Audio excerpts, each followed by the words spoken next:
I figured out a way to be able to do meth and not have to pay for it. Met some people that started fronting me big amounts of meth. Back then it was crank, and so I didn't ever have to pay for it. Um, I was also that guy who was a regular at Norcor. I've been to Norcor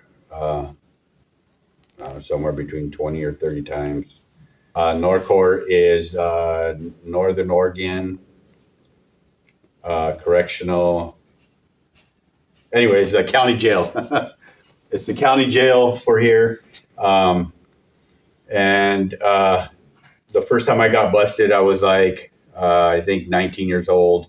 I sold crank to an undercover, and that's what started me on probation. And from the time I was 19 till, I don't know, like 44 years old, I was on probation. So that's like 20, 23 or so years.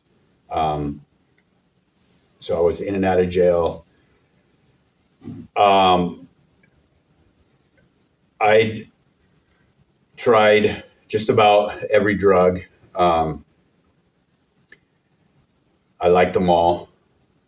I would go to jail mostly for drug crimes, whether it was possession or delivery. And it seemed like every time I'd go to jail, I'd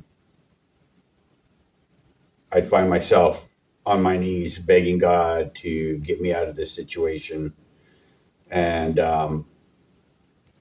sometimes he would, but it only took a few days before, I felt like, everything's back to normal. And I would relapse, and there I was again, on the street selling drugs. And I ruined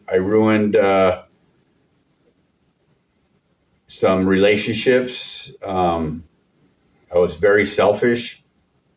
I thought that by me staying away from my family, that I was doing a good thing, because I wasn't bringing the drugs around my family. But that was the most selfish thing, because I ruined my relationship with my family members, my kids, and to come back from that was tough.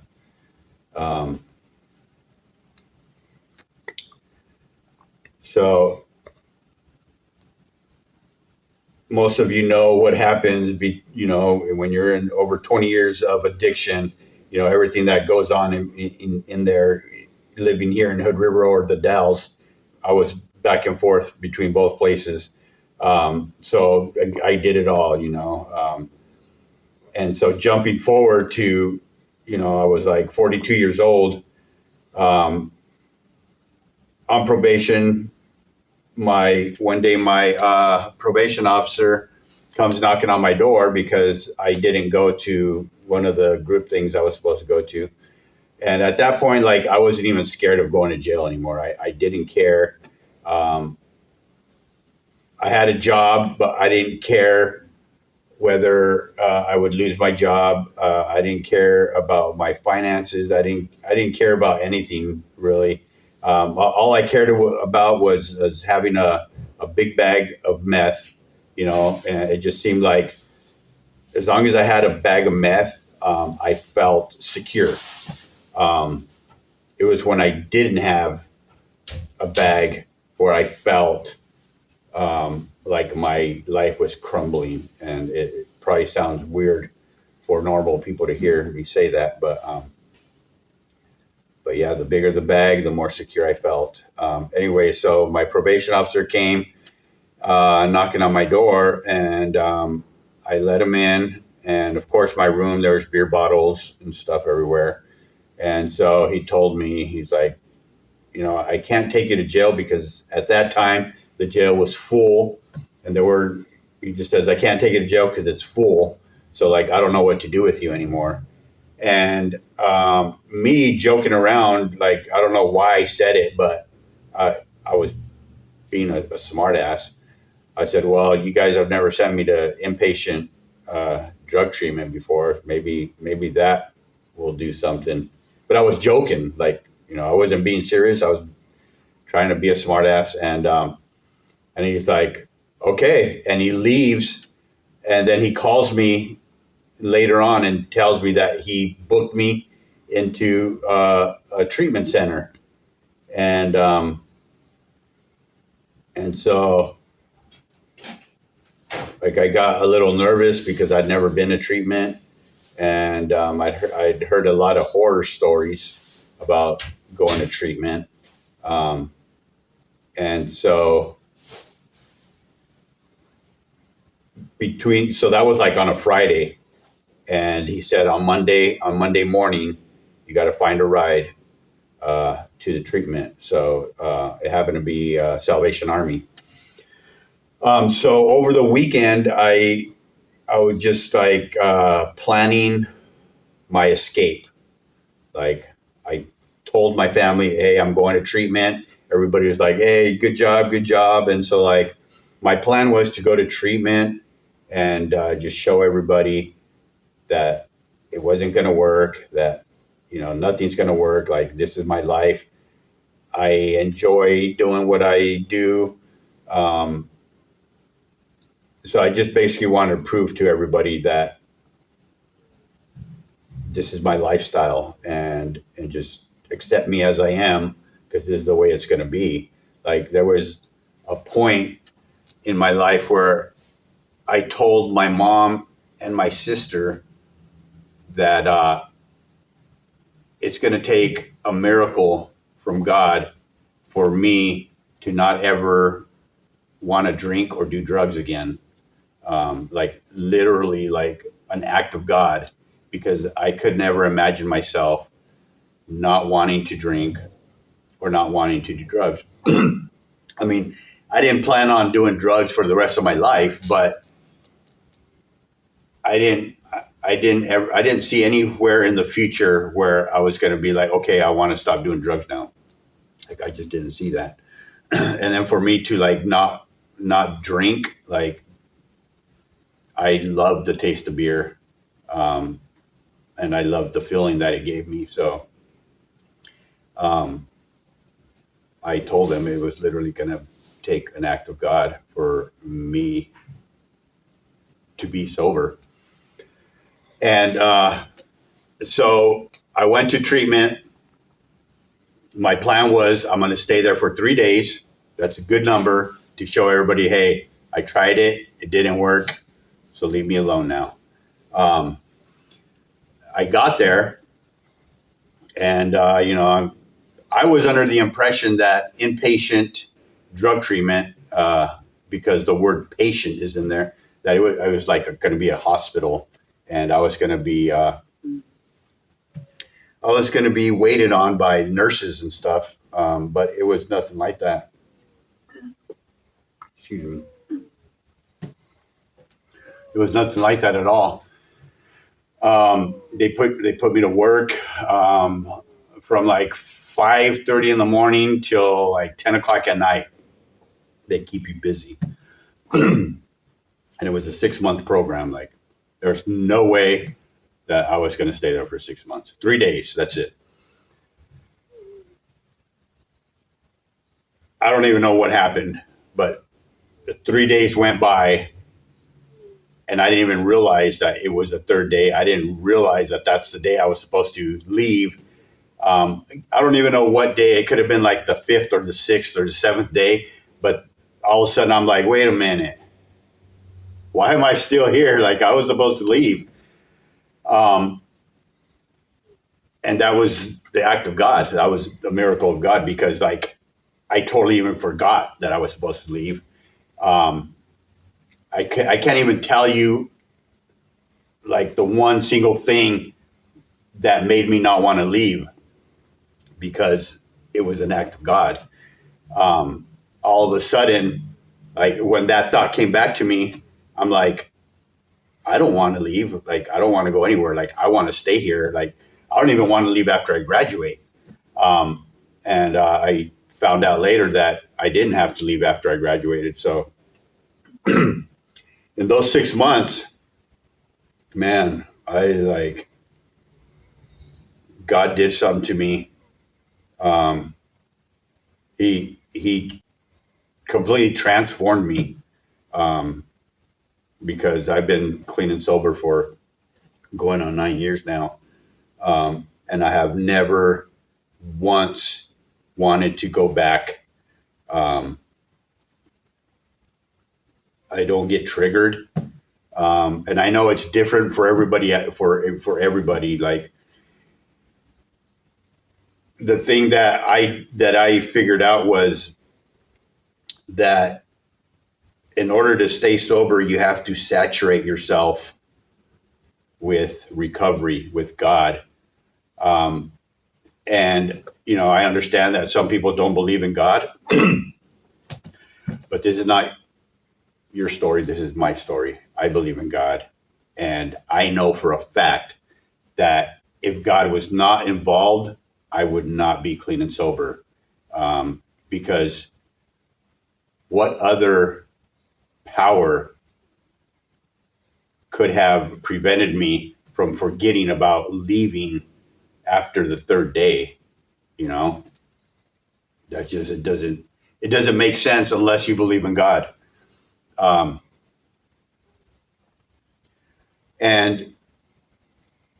the things that God has done for me since I got sober doesn't happen to the average person. Like, so I don't want to brag about the stuff that I've accomplished because I haven't done shit. I want to brag about God and what he's done in my life, because I challenged him.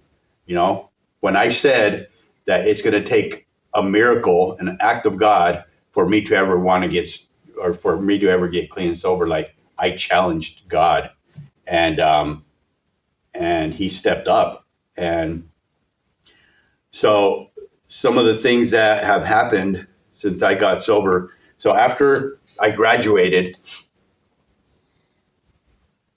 I was still nervous. I was nervous about leaving. So the Salvation Army allowed me to stay there and pay rent for an additional 6 months. I had a job. And during this time, the money that I was making, I was using to pay off all my debts. I had a shit ton of debts. I had court fines in multiple counties. I had credit cards, closed bank accounts, just all. I didn't care about my finances back then. So like, it just stacked up, like 24 years of debt just stacking up. And so I started paying off these debts little by little. I used an app that, keeps track of your credit and all your debt, tells you all the debt that you have. And so I just started paying, one bill off at a time. And after being there for a year, I still didn't want to go home. So I got into Oxford House in Portland. And while I was in Oxford House, I learned some more stuff: how to be independent, how to manage my finances, how to work together as a team with other people that you live with. Can you describe what an Oxford House is? So an Oxford House is it's a house where people in recovery live, and the house is managed by everybody who lives there. Everybody has a position. Everyone has equal say. There's no house manager, no leader.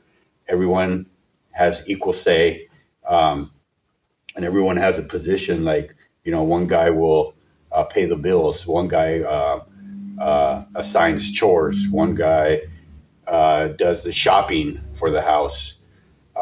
There's several positions that that are held in order for this house to operate. And these houses, Oxford, the people who started Oxford House is the same people who started AA, and now they're like all over the world, all over the United States. There's houses in other countries, and like between the Salvation Army and Oxford House, man, that was like the best thing that ever happened to me. I stayed at Oxford House for 2 years. So I stayed away from Hood River and the Dalles for 3 years before I felt safe enough and solid enough to be able to come back. And, I built a very solid foundation in those 3 years. Like I even, for 2 years, I told God that I wanted to focus on my recovery and my relationship with Him. And that meant no relationship. So I didn't seek any relationships with the female. I told God, hey, if you want me to ever be in a relationship with again, then you're going to have to find this female for me, because my focus is on God and my recovery. And that's exactly what He did. After 2 years of being in the Oxford House, I met my wife, and she's also in recovery, and we've been married for 5 years now. And after I got married, I actually got married while I was living in Oxford. So now we have to find a place. Well, let me back up a little bit. While in Oxford, I ran into a friend of mine that I had went to school with that I hadn't seen in very long time. I asked him what he'd been up to, and he told me that he was a project manager for a concrete company. And I'm like, oh, cool. Like, are you guys hiring? And I mean, I had a job, but I was working as a chef. And at that point in my life, I wanted to find something where I could like a better paying career. And I knew like construction paid good. And so when I asked him about hiring, he's like, well, you have to be in the union, and you have to have training, blah, blah, blah. And he's like, you should look into the apprenticeship program. And he gave me the info for an apprenticeship program, and I looked it up, and it happened to be right next door to the Salvation Army. I used to walk by it every single day. And so I took that as a sign. I looked into it, registered, and got into an apprenticeship program. And so for concrete, and I became a journeyman concrete finisher 3 years later. And so the program, they find a company for you to work for. And that company I've been working for 7 years now. I started off in the concrete department. Now I work on bridges for 6 months out of the year. And this is the part where I'm not bragging about myself, but I'm bragging about what God has done for me. All of my jobs are prevailing wage jobs. So like I work 6 months out of the year, 6-figure income. I was able, 3 years after being sober for 3 years, I was able to build a house from the ground up, me and my wife. So we have, a brand new house, a good job. And ever since I have been sober, my bank account has never been zero. My car has never been without gas. My refrigerator has never been without food. And I'm not saying this to brag, but I'm saying this because this could happen to anybody. You give your life to God, you focus on your recovery, and get rid of all distractions, and good things will happen, man. Like, you do the right thing, and you just put your faith in God, and like, you have no idea the things that God will do in your life. Like, I never thought I would be where I would be. The 6 months that I'm not working, I don't like to stay at home, so I DoorDash. And some people, when they see me door dashing, they're like, "Why are you door dashing?" Because it's kind of fun sometimes, and it keeps me busy. It keeps me out of the house. And I don't know, it's something to do. It keeps money coming in. Yeah. And I think that's about it.